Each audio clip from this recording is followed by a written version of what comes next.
Parang naririnig ang lagi mong wika. 3 araw na di nagtatanaw tama. At sinasagot ko ng sabing may tuwa. Sa isang katao'y marami ang handa. Ano pa nga't walang di nasisiyasat ang pag-iisip ko sa tuwang kumupas. Sa kagugunita, luhay lalagaslas. Sabayang taghoy kong, nasawing palad. Nasaan si Celiang ligay ng dibdib? Ang suyuan nami, bakit di lumawig? Nahan ng panahon, isa niyang titig. Ang siyang buhay ko, kaluluwa't langit.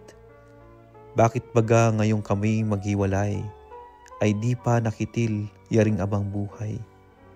Kung gunitahin kay aking kamatayan, sa puso ko, Celia'y di ka mapaparam. Itong di matiis na pagdaralita nang dahil sa iyo, nalayong tuwa, ang siyang umakay na ako'y tumula.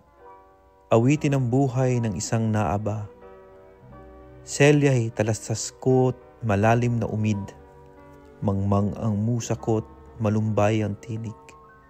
Di kinabahagya kung hindi malait. Palaring dinggin mo ng taingat isip. Ito'y unang bukal ng bait kong kutad na inihahandog sa mahal mong yapak. Tanggapin mo nawa kahit walang lasap. Nagbuhat sa puso ng lingkod na tapat. Kung kasadlakan man ng pulat pag-ayop, tubo ko'y dakila sa pahunang pagod. Kung binabasa mo'y isang mang himutok, ay alalahanin niya ring naghahandog. Masasayang ninfas sa lawa ng bayi, sirenas ang tinig ay kawili-wili.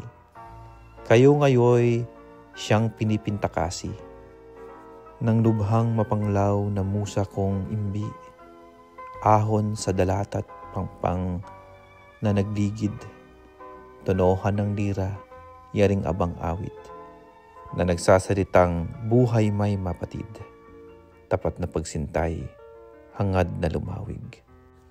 Ikaw na bulaklak ni ring dili-dili, Celiang sagisag mo'y ang MAR.